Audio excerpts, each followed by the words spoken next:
Coming up on the Get Lean, Eat Clean podcast. If you grew spinach in the ground outside, not in the hoop house, not in the greenhouse, but on the ground outside, you'd have, 2 weeks of spinach that you could eat. And if you ate spinach for 2 weeks out of the year, no big deal. But now we've listened to a cartoon in the 1960s and 70s about this being a health food, and we're growing it all over the world, and we're freezing it, shipping it. Now we consider it a superfood, and you can eat it every single day of the year. Right. And we've created a problem that was never a problem before. And the other, you mentioned almonds. Almond milk has become quite a problem in many parts of the world as well. There was just a study that came out, I believe it was in Chicago. For the first time ever, children under the age of 10 years old are presenting with kidney stones. And it's happening in families that are raising their kids vegan, and kids are drinking the same amount of almond milk as they normally would be drinking from cow's milk, and creating, again, a situation we've never before seen in our species. Hello, and welcome to the Get Lean, Eat Clean podcast. I'm Brian Grin, and I'm here to give you actionable tips to get your body back to what it once was 5, 10, even 15 years ago. Each week, I'll give you an in-depth interview with a health expert from around the world to cut through the fluff and get you long-term sustainable results. This week, I interviewed author, chef, anthropologist, and founder of the Eastern Shore Food Lab, Dr. Bill Schindler. We discussed how cooking can revolutionize your health, the importance of fermentation, all about almonds and raw dairy, along with what oils to avoid, what he learned from the tribes, his cornerstones of a healthy diet, and much, much more. This was my second time around with Dr. Bill, and I really enjoyed the interview. I hope you do too. And thanks so much for listening. All right. Welcome to the Get Lean, Eat Clean podcast. My name is Brian Grin, and I'm with Dr. Bill Schindler. Welcome to the show. Thank you so much. Pleasure to be here. Great to have you on. And second time around, it was about a year ago we talked last, and I think you were discussing, you were in the midst of writing your book, and now it's come to fruition. So congrats on that. Thank you. Thank you. It's been a long time coming. I am super excited. Yeah, and we're definitely going to dive all into that book. And before we get into that, why don't we discuss, I know we did a year ago, but why don't we sort of discuss like your journey into health and, sort of ancestral eating and cooking for yourself and things like that. So I know you had some health struggles early on when you were younger. Yeah, absolutely. So, yeah, I know we've talked about this a little bit in the past, but I had, from the majority of my life, I'm 48 years old. For the majority of my life, I've had an incredibly unhealthy relationship with food.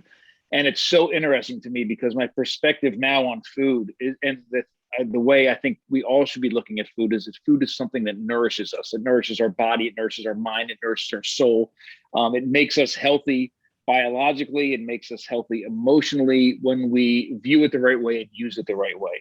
But here I am at 48, and almost all of my life I've had this. It's something that scared me, and something that I viewed made me sick, or made me ugly, or made other kids make fun of me.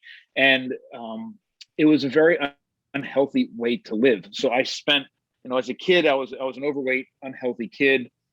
For most of my teen and early adult years, I was an athlete, and even though from the outside I looked healthy, I was muscular, I was lean, I still was not healthy on the inside, especially my gut, and especially my relationship with food. I was a Division I wrestler, and that certainly it comes with its own weird ways of thinking about food, diet, and health. And then as an adult, after I stopped becoming an athlete, all of the weight came back on, and I suffered from all sort of metabolic disorders until I stopped asking this question, what should I be eating? My entire life I've been asking, what should I eat? What should I eat to be healthy? If somebody just told me exactly what I should eat, I would be healthy, and I wouldn't look like this, and I wouldn't feel like this any longer. And what I realized through this ancestral lens, as an archaeologist and anthropologist, what I've learned is that even though that question is important, you're never going to get a complete answer if that's the only question you're asking. That the what should I be eating should always be paired with how should I be eating. And I don't mean necessarily your portion size or what times of the day to be eating, although those things are important. but how should we be processing our food to make it as safe and nourishing as possible for our human bodies? And that is really the central focus of all of the work that I'm doing. Yeah, I feel like we've lost our relationship with food a lot. And obviously that can be attributed to just the almighty dollar and how it's on every corner and it's so easy to, it's so accessible and easy to get. And I think it just has taken people away from, oh, let's actually cook. And I know that's something that you're passionate about. And hopefully maybe through the whole quarantine and things like this, people maybe started cooking for themselves more. I don't know if you saw this. I know my wife and I have always cooked a lot for ourselves, but I mean, literally in the quarantine, I think every night we were making something different. Just being at home and not going out to restaurants, can be a blessing.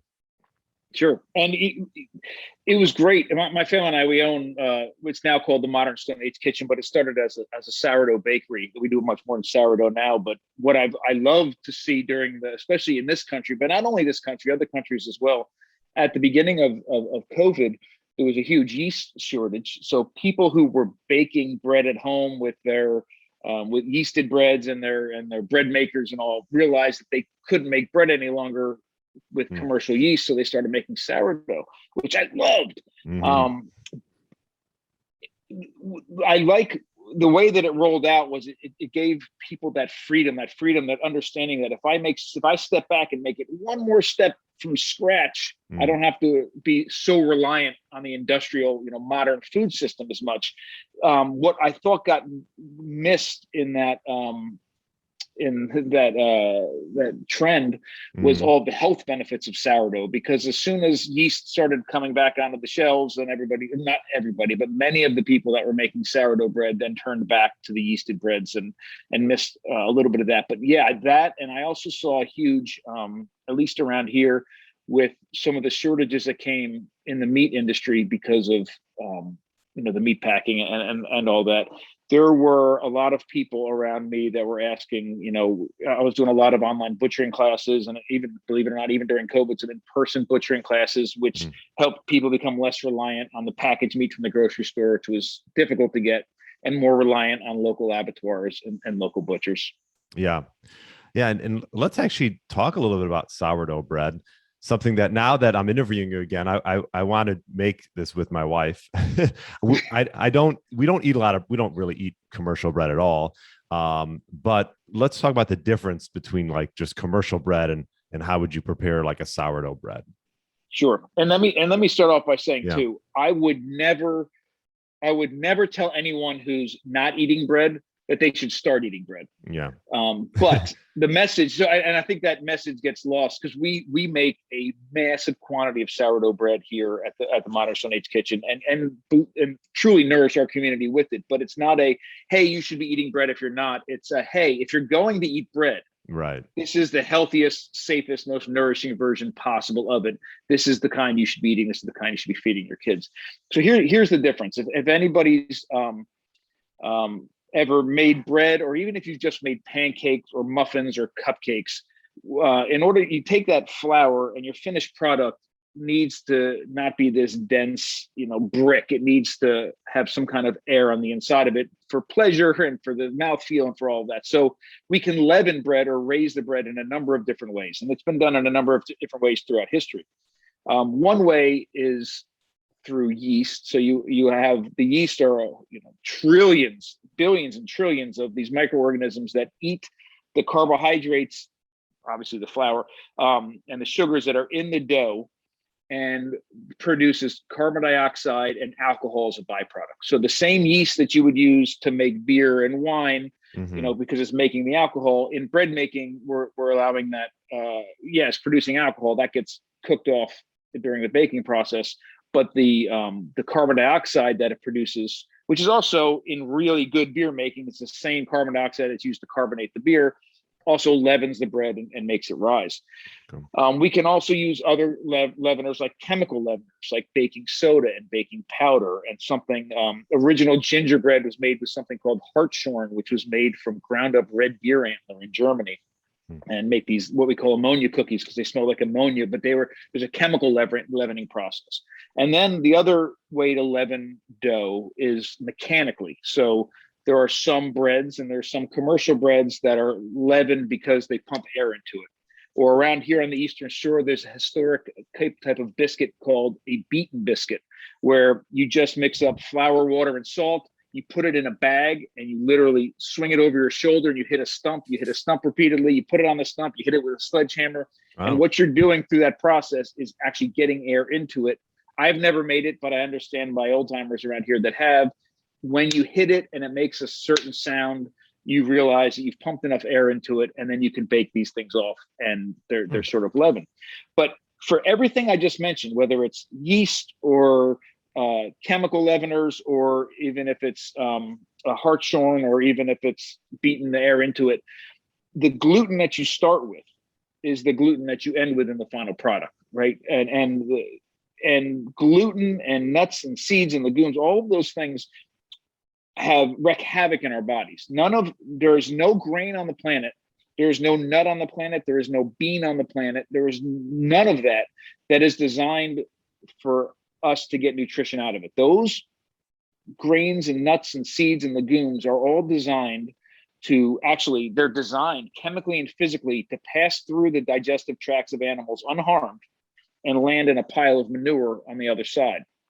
And then grow and sprout new life. That's what they're designed for. There are some animals that have biologically figured out how to overcome those limitations, right? Or overcome those situations, like carnivorous birds like ducks and geese that have specialized mechanisms in their bodies to detoxify and break down physically and chemically those grains to make them safe and nourishing for them to eat. We don't have that. Taking a grain of wheat with all of the lectins and anti-nutrients and phytates and all the issues that it has with it, drying it and grinding it and leavening it and then eating it isn't the safest way for the human body to consume that bread. What we need to do is do something to it to get, sort of neutralize or lessen the chemical warfare that they're engaging with to survive and produce new life, and make it safe for our bodies. And the way that we do that, several ways, but by tricking it and thinking that it can let its defenses down and support new life and sprout is one way. So soaking, sprouting, and fermenting are the ways that we can take and make those grains, nuts, and legumes safer for the human body to digest. Now, the earliest example of bread in the world is something like 12 to 14,000 years old. And for the entirety of time that there's been any type of bread being made, it all by default has been a sourdough type of bread. And let me explain the difference between sourdough and a regular yeasted bread that we get at the grocery store. Yeasted bread relies upon yeast to produce carbon dioxide and alcohol, leaven the bread. Sourdough bread relies upon yeast to do that, but also has a second fermentation at the same time that's happening at the same time, which is a lactic fermentation. It's the same. It uses lactobacillus bacteria that chemically and physically transforms the grains into their safest and most nourishing form possible for our bodies. So at the same time that the yeast is eating and spitting out carbon dioxide and alcohol, the lactobacillus bacteria are also operating, and they are chemically and physically transforming the gluten or whatever other kind of grains you have in there, partially digesting them, breaking them down, helping neutralize some of the toxins that are in it, and transforming it into something completely different. If you only have the lactic fermentation, the bread doesn't rise. If you only have the yeast fermentation, the bread doesn't become safe enough for us to eat. The cool thing is the bacteria and yeast that we need for sourdough bread is literally in the air around us. It's on our skin. It's on those grains. We just have to harness them and allow them to do the work for us. And it's incredibly easy, incredibly safe to do. And the sourdough process, like I said, takes something that has no business being in our bodies and transforms it into something that I would very easily make the argument to say that can be a part of a healthy human diet if you're processing those grains in the proper way. The problem is, to do it right, you either have to go to a real bakery or do it yourself at home, because there is no FDA regulation that defines what we call sourdough. And almost all of the bread you would find in a major grocery store or big box store that says sourdough on it is actually not sourdough. It has not gone through that process. And if you look at the label, all they've done is they've taken that idea, which is a false idea, but that idea that a sourdough should taste a little bit sour, it doesn't have to. But they've taken that idea and they've taken a yeasted bread, they've added an acid to it, like a citric acid or a lactic acid or acetic acid, which is vinegar, added a little bit to a regular yeasted bread to give it a little tang, and then called it sourdough. And health-wise, it is the same as eating a loaf of Wonder Bread. Yeah. Yeah. So the commercial sourdough bread and is probably not what you want to get. You got to make it yourself. You got to make it yourself, yeah. Or if you have a local bakery where you trust the baker and they're doing it the right way, that's the way to do it. Same thing goes at a restaurant. If you go to a restaurant and say, hey, it's a burger restaurant, and they say, hey, we have sourdough rolls. Most of them are getting the sourdough rolls from a food supplier somewhere that's also doing the same exact thing. So you have to do it yourself, and it's incredibly easy and rewarding to do. And what about, let's talk a little bit about sprouting and soaking. Like, I buy this high quality almond butter and that's completely sprouted, and I think it's high quality and like we talked about, better for your gut and digestion. What would you say some of the reasons of sprouting and soaking and fermenting that I'm sure you saw when you visited the tribes and things like that they did as well? Is that just to help with digestion or to try to get more nutrients out of that? It's a little bit of both, right? Yeah. So if you see, and this is across the board, right? I have never found a group, an ancestral traditional group that I've worked with, or even looked at historical references of using nuts, grains, legumes, those sorts of things, which are literally all the same thing for a plant, right? They're there to do the same thing, support new life. Mm-hmm. And remember, to reiterate, plants don't move. So they have to protect themselves through predation. They protect themselves from insects, from fungus, from disease, from predation, through chemical warfare. So they produce chemicals that allow those seeds, the most important part of that plant, I mean, that's their young, that's their babies, to stay dormant until they're in the right environment to then sprout and become new life. And all these anti-nutrients, these toxins that are there in and around those seeds and legumes and nuts are there for that reason. And when you trick it into when it's in the right environment to support new life, it lets down those defenses. There are chemical reactions that happen that make them a lot safer for us to consume at that point. So if you think about it, the right environment for a seed and nut or legume is a warm, moist environment. That's when it's going to sprout. That's when it's going to support new life. So fermentation, soaking, sprouting are all different ways of getting at it. Now, sprouting is fantastic. Sprouting helps with many of those toxins, many of those anti-nutrients. None of them totally get rid of all of it. Right. And so for an example, a toxin that I am always thinking about, and there's some experts, people like Sally Norton, that have spent their entire career working on, are things like oxalates. Now, oxalates are plant toxins that I haven't found a good strategy to completely get rid of them yet. Even soaking and sprouting doesn't do it. And unfortunately, nuts are very, very, very high in oxalates, including almonds. So while soaking an almond can help with a lot of the issues, soaking it doesn't get rid of the oxalate. So in cases where you have a high oxalate food, like almonds, spinach, are two great examples. Yeah, that's something that you would want to pay attention to how much of it you're eating. Again, not that you shouldn't eat any of it, but it isn't the kind of thing that an almond shake, an almond milk spinach shake is not the kind of thing you would want to eat every day for breakfast, right? You can cause all sorts of issues. Right. And a lot of people think that's healthy, right? And throw some kale in there too. Kale's high in oxalates as well, right? Absolutely. So is rhubarb. Sesame seeds are incredibly high. And again, these things that we sprinkle them on raw. None of those things by themselves are a huge issue. Even spinach. But we've changed, we've modified. You talked about connection earlier. We are so disconnected from our food today. Many of us are. We're not growing our food or raising our animals or being forced through those mechanisms to eat seasonally and understand the life cycle of plants and animals and these sorts of things that are the cues, the things that would normally teach us how we should be eating or restricting us to eating in a certain way are no longer in place. And spinach is, if you grew spinach in the ground outside, not in the hoop house, not in the greenhouse, but on the ground outside, you'd have, I don't know what, 2 weeks of spinach that you could eat. And if you ate spinach for 2 weeks out of the year, no big deal. But now we've listened to a cartoon in the 1960s and 70s about this being a health food, and we're growing it all over the world, and we're freezing it and shipping it. Now we consider it a superfood, and you can eat it every single day of the year. Right. And we've created a problem that was never a problem before. And the other, you mentioned almonds. Almond milk has become quite a problem in many parts of the world as well. There was just a study that came out, I believe it was in Chicago.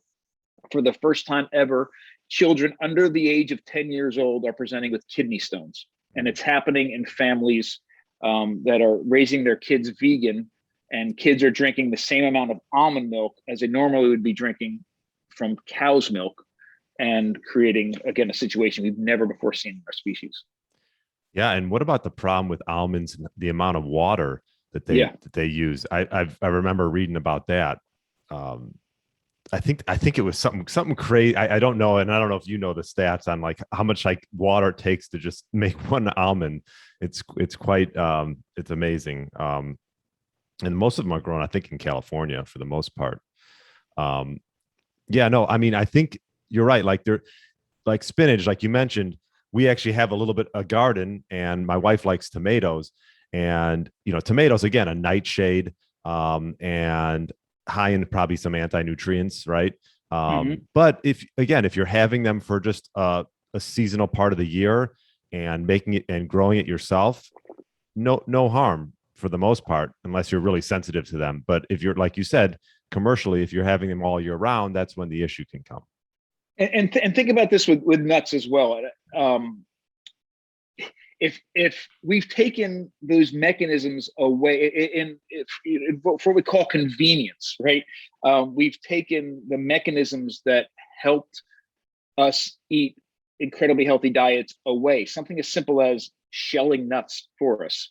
If I remember as a kid, I'd go to my grandparents' house, and there'd be a little bowl of mixed nuts and a little nutcracker, and you'd sit there, and man, I could spend 20 minutes cracking a walnut and an almond and a Brazil nut, and I would eat 7 nuts, right, or 6 nuts. You had to now work we can for reach it. into a bag and grab handfuls of nuts, and we can get it at BJ's for a really good price.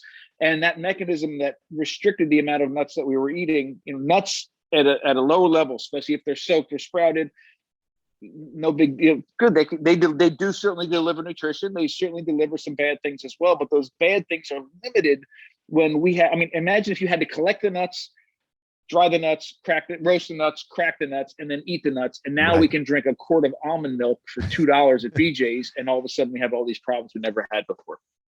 Yeah. But it's all about that connection you mentioned earlier. We're getting so far removed that those mechanisms are no longer there. So we have to think about some of these things more than ever. Yeah. Yeah. No. And I always say, like, sometimes my wife likes pistachios. We never buy the ones that are not in the shell because, right? Like, we buy the ones in the shell, organic, even though, you got to work for it a little bit, right? You got to work for it. Sure. So let's also talk. I know that you've traveled all over, and we touched on it the first time we spoke back, but it's been a year ago. I love touching back on the tribes and what you learned from like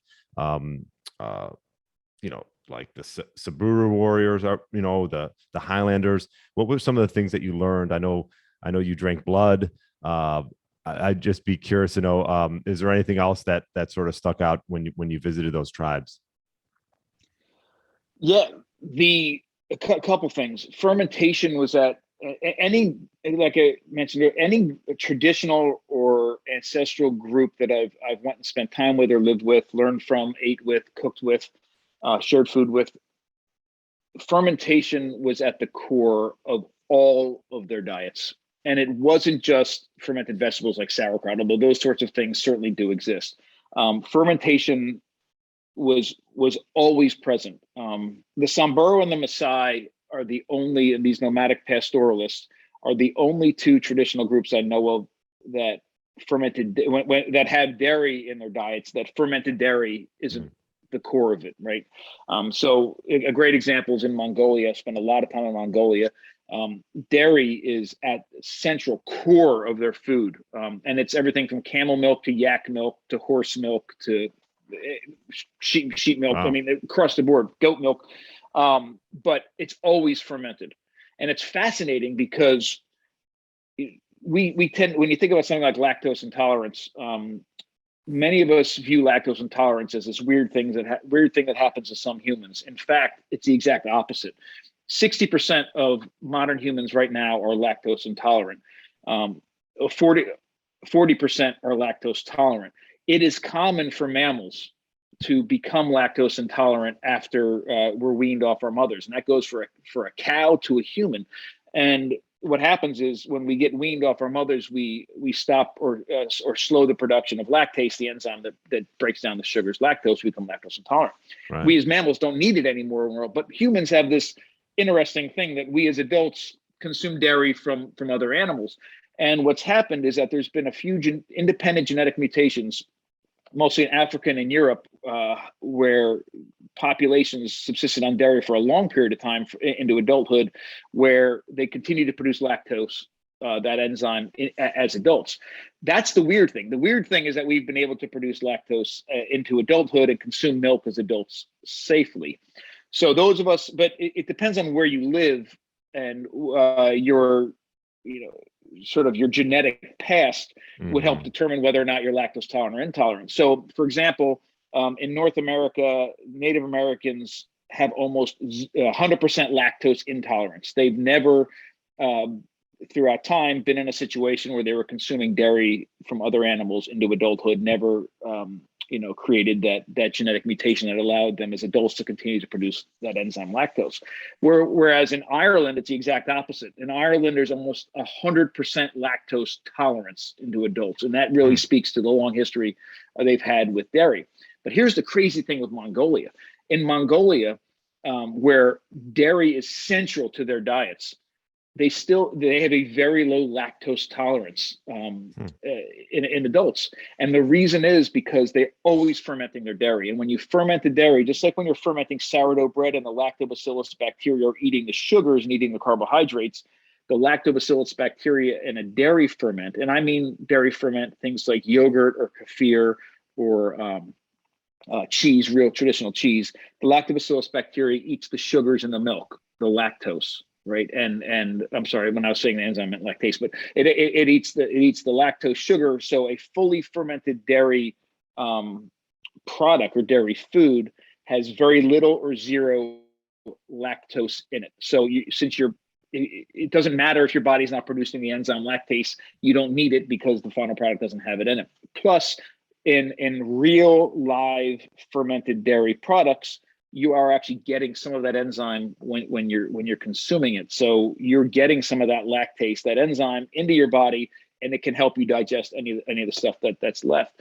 And that really speaks to the role of food processing. Because if you just looked at it from an outsider's view and said, oh, they're eating dairy there, and they're eating dairy here, and they're eating dairy here, and they have problems here and don't have problems there, you're not really getting at the root of the problem. It's not dairy. That's not the what, it's the how. It's fermenting the dairy makes the big difference. So is that something that you incorporate in your diet? Do you ferment your dairy? Absolutely. Now, I will say my kids, their entire life, my oldest is 18 years old. They have gone straight from breast milk to raw dairy. They've been on raw dairy their entire lives, which was a huge struggle for me because we lived in New Jersey and we've lived in Maryland, and in both states, raw dairy is very illegal.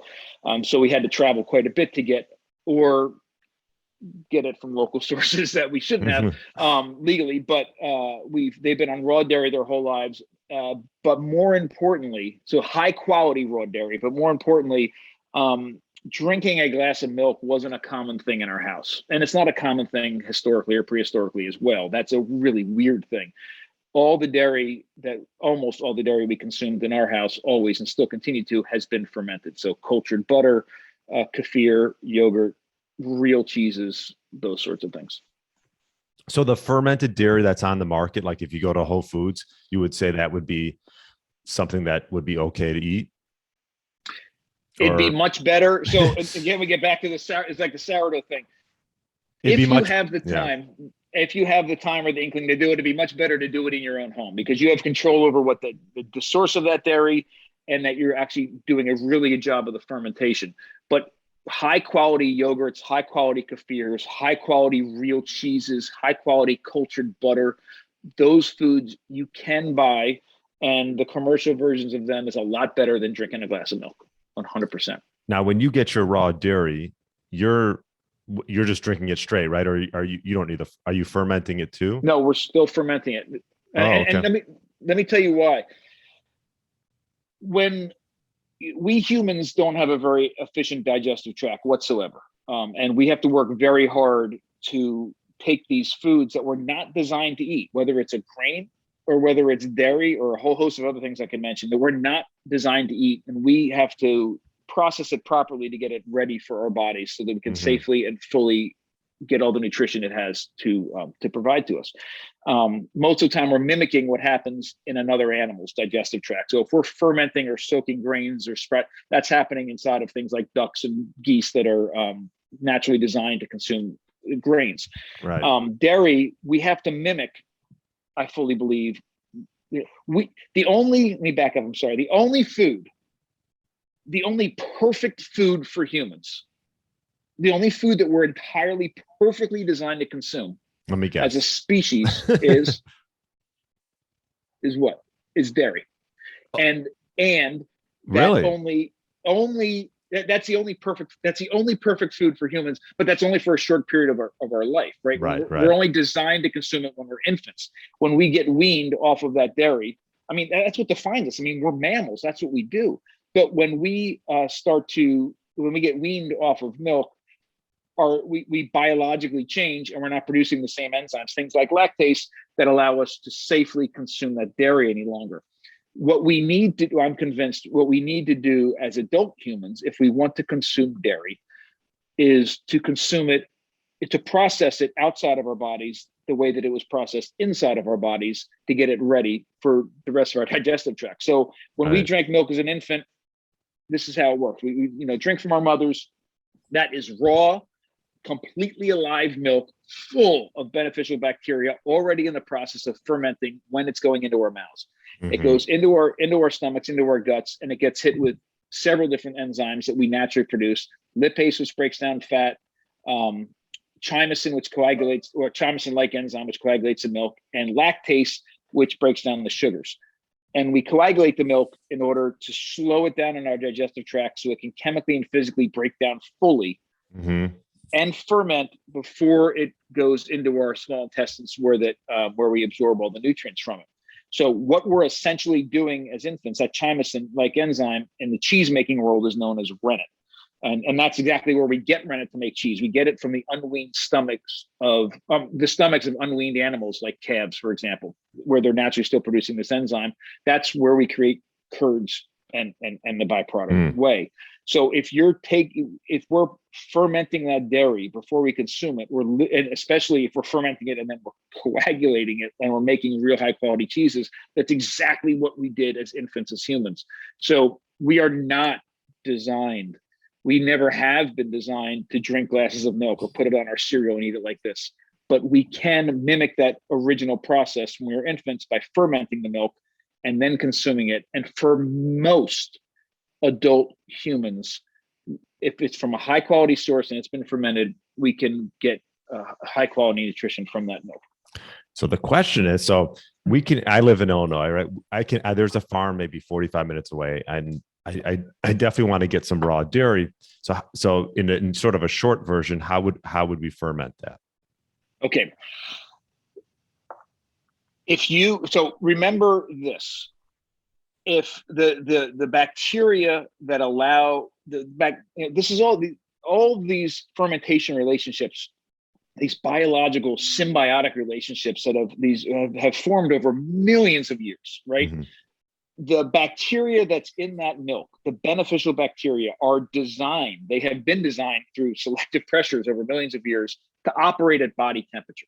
Right, that's where they operate best, because it makes sense. It's in your mother's breast. It's going into you as a baby. Right. Whether you're a cow or a calf or a human, that's where they operate. The bad stuff operates outside of those temperature ranges. So the best way to ferment high quality. Now I will say raw milk Needs to be. there's good raw milk and there's bad raw milk. Right. So yeah. high quality fresh raw milk dairy, the best way to ferment it is to get it directly from the animal and never let it cool down. It's already in the process of fermenting. Keep it at room temperature, and it will actually by itself turn into something called clabber. Clabber, it's a European term for just milk that's fermented for 24, 48 hours. It'll turn into like a yogurt-like substance. The problem is, and it's great, it's full of bacteria, good bacteria, full of enzymes, full of amazing nutrition. The problem is it's almost impossible unless you own your own cow or goat to get that. So what you're going to do is you're going to get milk that's was in the process of fermenting, that they've chilled down rapidly to meet all the laws and regulations. And the first thing you have to do is to warm it back up to the temperature range that the good bacteria will operate in. The problem, and this is going to sound this is going to sound like the exact opposite of what everybody thinks about milk. When you take that milk full of beneficial bacteria that's designed to operate at body temperature and ferment and do its job and cool it down below 42 degrees, which is where our refrigerators operate, we've slowed down the life of all of the good bacteria. And now we're in a situation where, everything's slowed down and that milk will last longer. But bacteria that operate at other temperatures, like lower temperatures, now start to dominate the kind of pool of all the bacteria that's in there. So even though, again, that milk would last for a while, you're changing the populations of good and bad bacteria. So if that milk has come out of a healthiest cow ever on an amazing farm and it's raw and it's been chilled down and it's sat in the fridge for 3 days, and then now you bring it up to room temperature, you've changed the populations of those bacteria. While it may work, the best thing you can do at that point is add some really good, powerful bacteria into it to make sure your fermentation is going to operate properly. So that's where you would add maybe yogurt into it, because you know that the yogurt bacteria is full of really good stuff. Or you could add fresh kefir, or if you have access to cheese making cultures that are full of those bacteria, you can add those in. But really, the only thing you have to do, the short version of this, is get your milk to the right temperature, which is room temperature, which body temperature, somewhere in that range, and make sure either the bacteria that are in there are thriving, and if not, you add some bacteria to it. Clabber, yogurt, kefir, a cheese making culture, any of these things would allow it to start fermenting. Okay. I think I got that, but that does make sense that with the raw dairy that you want to have it at, like your own temperature, your body temperature. Once you get it cold or too hot, then you're obviously killing some of that good bacteria off, or you're sort of changing the way of its natural state. And again, I know there was a long answer to a seemingly simple question, but it may scare people off. But the reality is, we have been fermenting dairy for at least 8,000 years, with no thermometer, with no stainless steel pots, with no refrigeration. Very easy. It's very easy to safely do it as long as you understand some of the basic mechanics of it, to make your own yogurt, kefir, cheese, all of it. Okay. Yeah, I got to give that a go. I'll give that one a go first before I do the sourdough bread. Okay, sounds good. Yeah, more nutrition in dairy.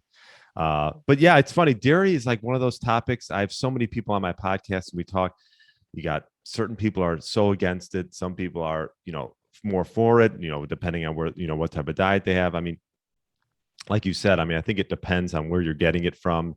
But mainly commercial dairy is a no-no, unless, you're getting a really high quality, like you meant, like a dairy that's fermented.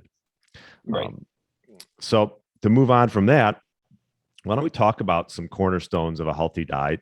Maybe some things that individuals could hear that maybe they could change in their diet right away, or ways that they can prepare foods that will make them, better off coming into the new year, since we are getting to the end of the year. Absolutely. So the first thing, I think one of the most important things that we can do, and the easiest thing that we can do and make a change like within the next 15 minutes, is go directly to your cupboard or your cabinet or wherever you keep your food supplies and get rid of every single industrial nut and seed oil in your house, period. There's bar none. So corn oil, soybean oil, any of those. Can you still buy that? No. I think you can. So anything that says vegetable oil, okay. sesame oil, all those oils should go. The only oils that we have in our house and here at the Modern Stone Age Kitchen are, and when I say oil, and I know this is one of those terms we use all the time, but many people might not understand where the distinction is.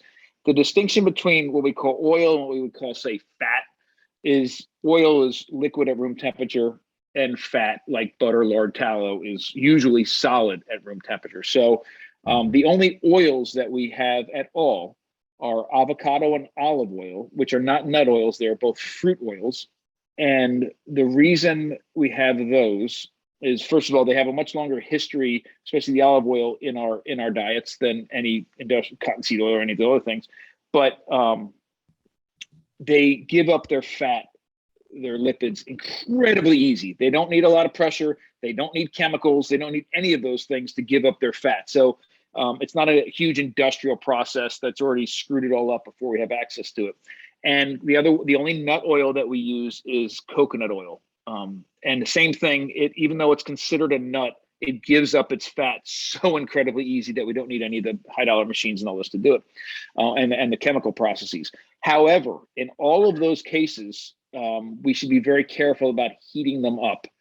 Cooking with a little bit of olive oil may not be a very big deal, but I would never fry in olive oil. I would never heat it up to a very high temperature. It'll break down way too easy. So get rid of all your industrial nut and seed oils, maybe keep some olive oil, some avocado oil, coconut oil around for cold applications like dressings and mayonnaises and those sorts of things, and rely almost solely on high quality animal fats like butter, lard, tallow, schmaltz, which is poultry fat. Those are the fat. Schmaltz. Yeah, that's the first time I've heard that. Really? So I like that. Anybody who has a Jewish grandmother, talk to her. She knows what schmaltz is. They usually have some next to the stove. It's a Yiddish word, right? It is. I understand that all cakes, the best cakes in the world, where the fat that you would put in the cake is chicken fat or schmaltz. But whether it's from a duck or a turkey, keep it. It's amazing. And in fact, if you're frying an egg in chicken fat, I know it sounds a little bit strange, but it's amazing. All of our high temperature cooking is done with high quality animal fats. Save it. I mean, whether it comes off the bacon or it comes off your roast, or whether you skim it off if you're making bone broth and it's the marrow and the bone grease and the fat that's all together there, that stuff is amazing. So number one, change in fats, especially if you have kids or young children at home. Their brains are starving for high quality fat. And if the only thing we're feeding them is these industrial nut or seed oils, then we're wreaking havoc on their young bodies. That's number one. Number two, you just take a strong stance. We have in our house at the Modern Stone Age Kitchen against refined sugars. I realized I was very dogmatic as a father, as a husband several years ago, and we got rid of every sweetener in the house. There was an entire year that we made every food that we ate entirely from scratch. Most of the vegetables we ate were foraged. Almost all the food we ate, all the meat we ate was wild and killed by us and butchered at home. And while it was an amazing year for me to learn, and biologically, my family, I believe, was incredibly healthy that year. Emotionally, we were a wreck. I mean, the amount of stress that was in that house around food and what we were going to eat, it was crazy. And I've backed off a lot on certain things and where I think I should have. And one of them is an understanding that is in our modern world, true health comes from both a combination of biological health through food and emotional, cultural health through food. And they're really intertwined. And there can be a place in a healthy human diet, I fully believe this, where sweeteners are used in moderation. But here's the way we picture it in our house. There is no biological need for sugar in a human. There's none. There's an emotional need, but there's not a biological need. Right. So if we're going to include sugar at all in our diet, we might as well, this is what I believe, we might as well get something else with it whether it's minerals or Mm-hmm. enzymes or something. And high quality raw honey, high quality maple syrup, unrefined sugars like muscovado, which is one we rely on, can deliver not only the sweetness we want and some flavors that we really like, but also some other things that do provide some health benefits. So again, we shouldn't be drinking a half a cup of maple syrup a day, but if we include it in something, it's much better alternative than refined white sugar. And if you're going to use sugar itself, do a little bit of research. Brown sugar is junk. Brown sugar, the Domino brown sugar in the grocery store, is not an unrefined version of white sugar. In fact, it's even more processed than white sugar because in almost all cases for brown sugar, they've completely refined it down to white sugar and then added back a little bit of molasses into it to turn it into what we call brown sugar and then put it onto a shelf. So number one is the fats. Number two is the sweeteners. And number three, now, this is kind of a catch-all phrase, and it's going to sound a little bit daunting, but I fully believe this. Wait, before you say this, my one question was: you see a lot now with stevia. What are your thoughts? Yeah, what are your thoughts on stevia, or even some of like xylitol, things like that? I have a little bit of an apprehension about it because, and listen, I will be completely honest. I don't know enough about stevia, xylitol, any of those sorts of things to, the monk's fruit, The monk some of fruit these extract things, is in monk fruit yeah. extract. It could, some of it could be absolutely fine. And this goes into the third one a little bit, but I tend to believe that if it's something that I don't have the ability to make myself in my house with the most basic of tools, then it shouldn't go into our bodies. Now, not like I'm processing sugar, but the kind of process that you would go through to get we've made maple syrup. We've actually, collected honey from beehives. We could get sugar cane and get down to the state that muscovado sugar is in our house with basic equipment. Getting stevia, getting some of these other things, it just seems so foreign and so disconnected that I have a little bit of apprehension about it. Again, that comes from an uninformed place. But if it's something that I can't do myself. That makes sense. And honey's something I'm seeing get talked about a little bit in like the carnivore world. I know like Paul said, was talking about adding that back into his diet because it's not toxic. And obviously some tribes did use honey a lot. Is that correct? Or not a lot, but from time to time. Absolutely. And there's some suggestion that honey's been in our diet for between 2 and 2.5 million years. There's some archaeological evidence that suggests it. And Paul was just with the Hadza. I was with the same group years ago, and we both collected honey with the Hadza. It's something that the Hadza are the oldest hunter-gatherer group in the world, still in existence, and they love honey. They don't get it that often, but when they get it, they absolutely love it. And when they eat it, they're eating. And when we collected it, luckily in Tanzania where the Hadza live, there's stingless bees. So they can collect this honey from these stingless bees and not get stung at all. When they collect it, it's not like they're taking honey and squeezing it out of the plastic bear, right? They're getting the honey, they're getting the propolis, they're getting the honeycomb, they're getting all of these things together at the same time, which is a much different food than refined honey coming from the grocery store. Okay. Yeah. And that could be a good alternative for a lot of people because there's some good quality honeys you can get out there. Absolutely. And the nice thing to remember, if you're going to start substituting some of your normal baking or cooking with some of these more unrefined versions, if it's something like a muscovado sugar or even maple syrup, that has the same sweetness as a refined sugar. So you can substitute it 1-to-1. Honey is actually sweeter than white white regular Domino sugar. So if you're going to substitute honey, actually back off a little bit on it. It may make things a little bit too sweet. And I know that's a little bit, we think about, oh my gosh, it's honey, but no, it's actually sweeter than sugar. Yeah. And so what was your third? So the third one is basically it's connect and connect with your food. And by doing so, you will give yourself the best education about food and your diet and your health, and you could ever get from a podcast or a book or a documentary or anything. So here's some suggestions. So number one, from that connection levels to where your food comes from. Some of these may sound so foreign, but do them. They're more accessible than you think. Forage, fish, hunt if you have access to. And I don't mean you have to all of a sudden go out and spend $4,000 on camouflage and buy a gun and go hunting every day. Go hunting with somebody. Just sit in the stand with them for a day and see what it's like for the woods to come alive, and to understand what a real ethical hunter actually does. Or listen. I have run foraging tours all over the world. I have foraged through Moscow, through Dublin, through New York City, through Washington, D.C. You don't have to live in the middle of the woods to forage and get that, understand where you can pick maybe some dandelions. Forage, go fishing, collect some shellfish.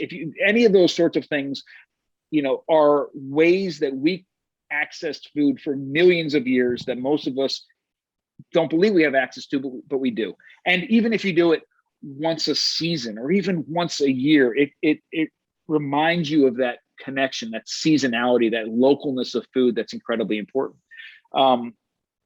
Farmers markets, go, and this may sound incredibly strange, but go, if you have access to a local butcher, go to the butcher shop and bring your kids, right? We don't have in our kitchens any longer, we don't have bones, we don't have skin, we don't have feathers, we don't have hair, we don't have feet, we don't have any of those things. We have packaged chicken breasts, and we wonder why our kids can't make the connection between that animal that's running around and what's on their plate.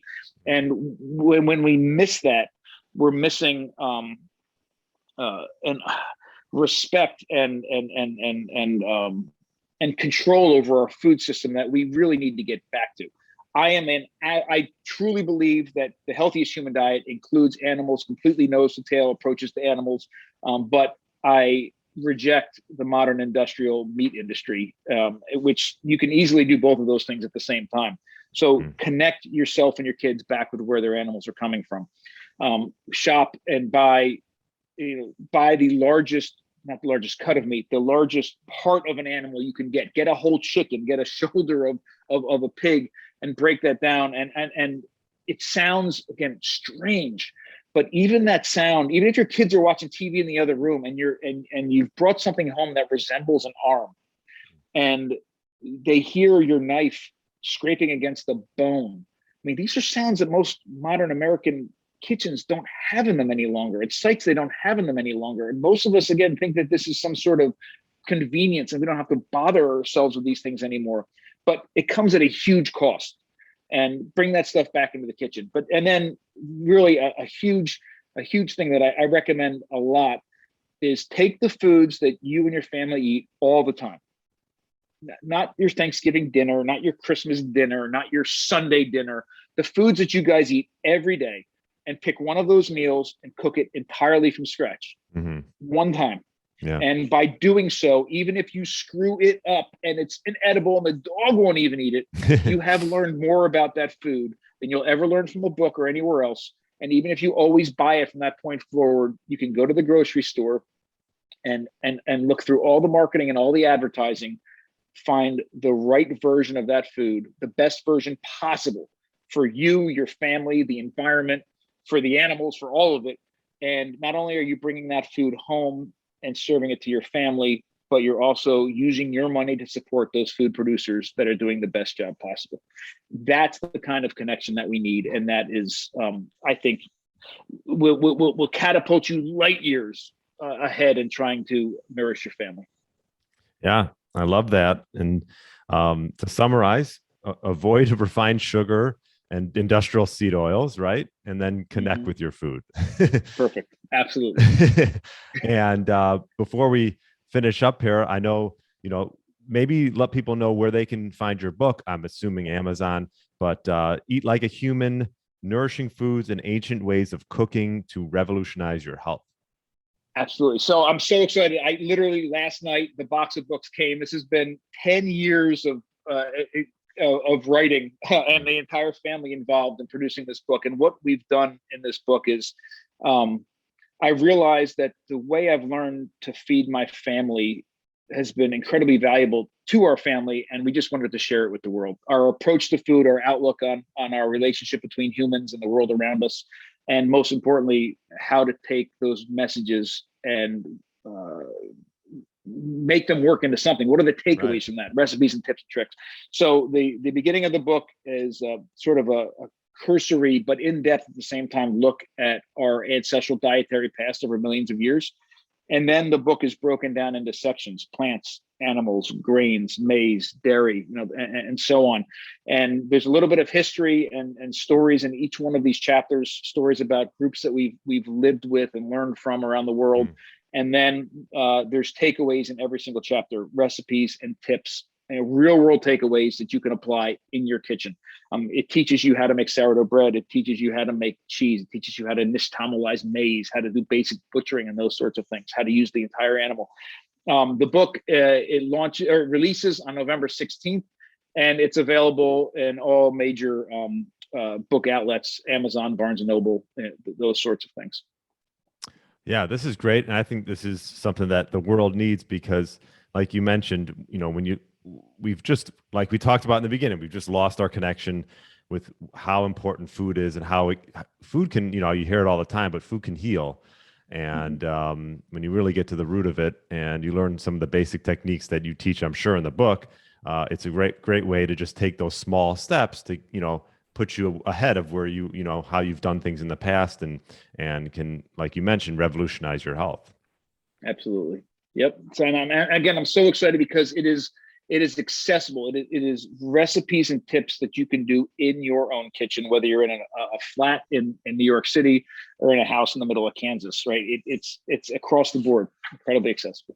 Yeah. Well, I'm looking forward to it. I am definitely going to order it and read it because I want some of those recipes. And I think the more we cook at home, I think that's such like you can bring your health back just from that. Avoid going out to restaurants where they're using these seed oils and cook for yourself. And that can be take a big step to getting your health back. 100%. All right, Bill. Well, this was great. A lot of great different topics. And I'm looking forward to the book. So I appreciate you coming on. Hey, great to talk to you again. Thanks for having me again. Yeah. Thanks for listening to the Get Lean, Eat Clean podcast. I understand there are millions of other podcasts out there and you've chosen to listen to mine, and I appreciate that. Check out the show notes at briangrin.com for everything that was mentioned in this episode. Feel free to subscribe to the podcast and share it with a friend or family member that's looking to get their body back to what it once was. Thanks again and have a great day.